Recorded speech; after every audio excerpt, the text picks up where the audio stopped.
नमस्कार दोस्तों, मैं doctor Komal Bahal. Welcome to my YouTube channel. इस एपिसोड में मैं आपको पढ़ाऊंगी सुश्रु जी का सूत्र स्थान 28 टू 33 जो चैप्टर्स हैं, ये इसमें कम्प्लीटली आचार्य सुश्रु जी ने अरिष्ट का वर्णन किया है। ठीक है, तो ये सारे चैप्टर्स जो हैं आज ही इसके वीडियो अपलोड होंगे। इसको 2 पार्ट में मैंने डिवाइड किया है। इसमें मैं 28, 29 एंड 30th चैप्टर जो है आपको पढ़ाऊँगी।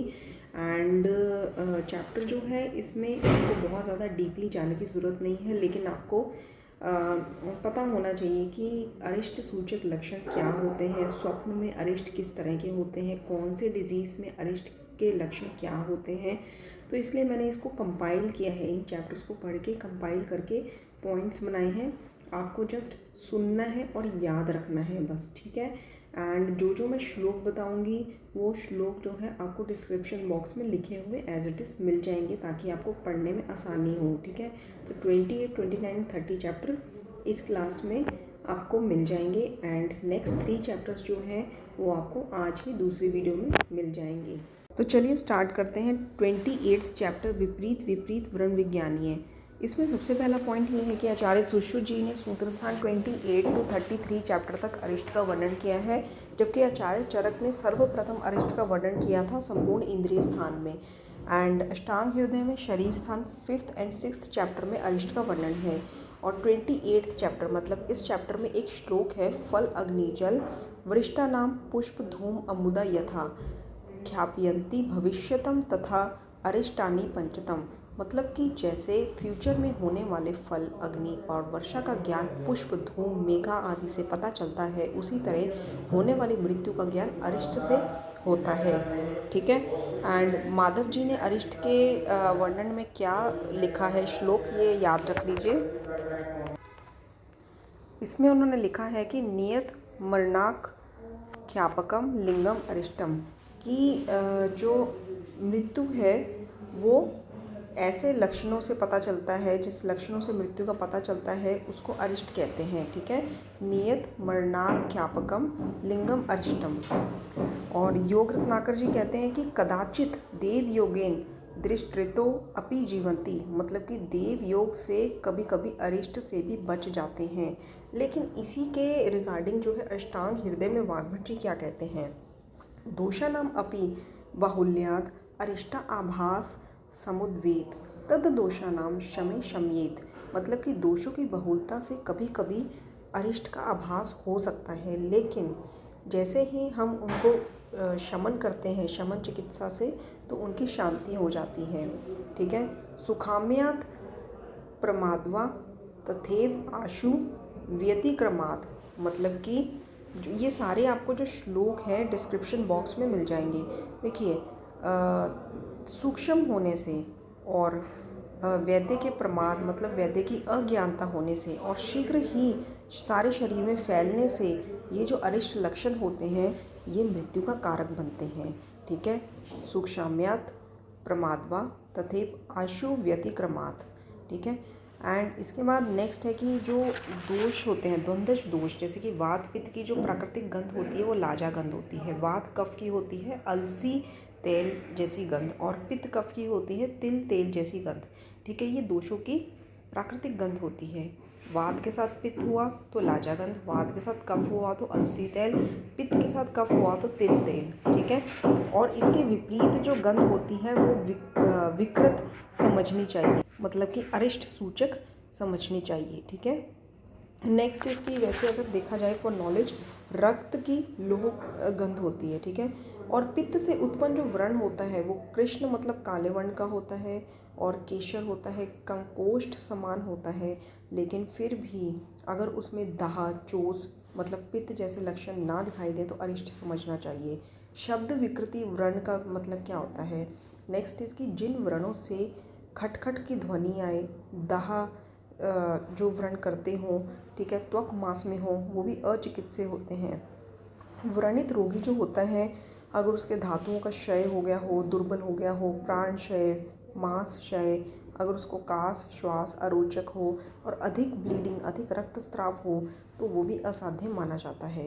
ठीक है, एंड इसके बाद 29 चैप्टर ये है कि विपरीत विपरीत स्वप्नी दर्शनीय। ठीक है, तो विपरीत विपरीत स्वप्न दर्शनी में हम लोग पढ़ेंगे। सबसे पहला पॉइंट ये है कि दूत के बारे में। यदि वैद्य के हवन करने के समय या उल्कापात मतलब कि जब लाइटनिंग हो रही हो, बिजली गिर रही हो, और भूकंप के समय, मध्याह्न के समय, ठीक है, अर्धरात्रि के समय, प्रभात के समय, चतुर्थी, नवमी, षष्ठी, पूर्णिमा का समय अगर वैद्य के पास कोई दूत किसी रोगी की चिकित्सा करवाने आया हो तो वो निंदित माना जाता है। अग्नि के समीप बैठने के कारण और धूप से तप्त होने के कारण और मध्याह्न के समय में, मतलब ऐसे समय में वैद्य को दूध को पसीना बहुत आया हो और वो पित्त रोगी की ही चिकित्सा करवाने आया हो तो वो निंदित माना जाता है। लेकिन ऐसी कंडीशन में, मतलब अग्नि के समीप बैठने से, धूप में तप्त होने से पसीना उसको आया हो, और ऐसी कंडीशन में यदि वो दूध कफज रोगों की चिकित्सा करने आया हो वैद्य से, तो वो मतलब प्रशस्त, मतलब ऐसा माना जाता है कि वो चिकित्सीय है, अच्छा माना जाता है कि ऐसे रोगों की चिकित्सा करने से सिद्धि मिलती है, कफज रोगों की, ठीक है।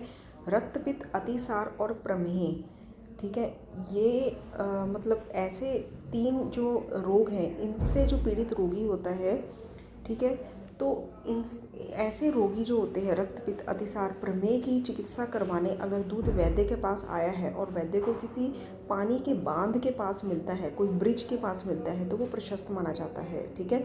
इसका कोरिलेट हम इस तरह से करते हैं, जैसे कि रक्तपित्त में बहुत ज़्यादा ब्लीडिंग हो रही हो तो हमें उसको रोकना पड़ता है, ठीक है, बांध लगाना पड़ता है। अतिसार में बांध लगाना पड़ता है। तो इस तरह से जहाँ पानी के बांध हों वहाँ दूध आए तो प्रशस्त है। एंड पुरुष जाति का जो पक्षी होता है वो लेफ्ट साइडेड में, एंड स्त्री जाति का जो होता है वो राइट साइडेड में शुभ होता है।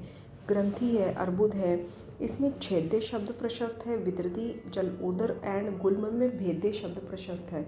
रक्तपित्त, अतिसार में रुद्ध जो शब्द है वो शुभ माना जाता है, क्योंकि इसकी चिकित्सा रुद्ध मतलब रोकने से होती है, ठीक है। वैसे ही ग्रंथि और अर्बुद की छेदन से, वितृति, जलोदर और गुल्म की भेदन से।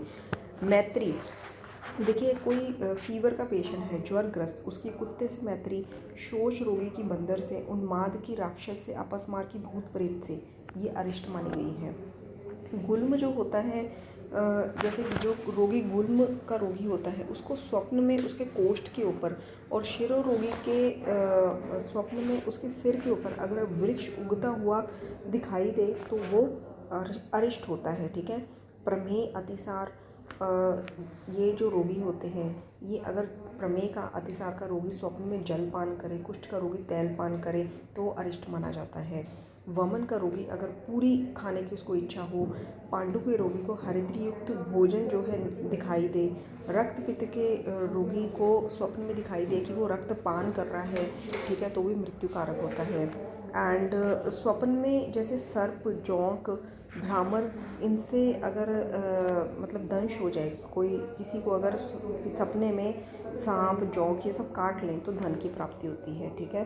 एंड 30th चैप्टर है कि पश्च इंद्रियार्थ विपरीत पति, ठीक है। इसमें है कि जो अपने शरीर को धूलि से व्याप्त ना होने पे भी धूलि से व्याप्त ही मानता हो, मतलब मॉडर्न में इसे हम कहेंगे कि विजुअल हेलुसिनेशंस, ठीक है, मिट्टी नहीं लगी फिर भी उसको लगता है शरीर पे मिट्टी लगी है तो अरिष्ट है, ठीक है। खाद्य पदार्थों में अगर उसको विपरीत कोई और ही रस, मीठा अगर कोई खाद्य पदार्थ खाता है तो उसमें मीठा ना होके खट्टा रस या कोई और रस का स्वाद आता हो, या फिर सुगंध को दुर्गंध, दुर्गंध को सुगंध जानता हो, ठीक है, तो ये अरिष्ट है।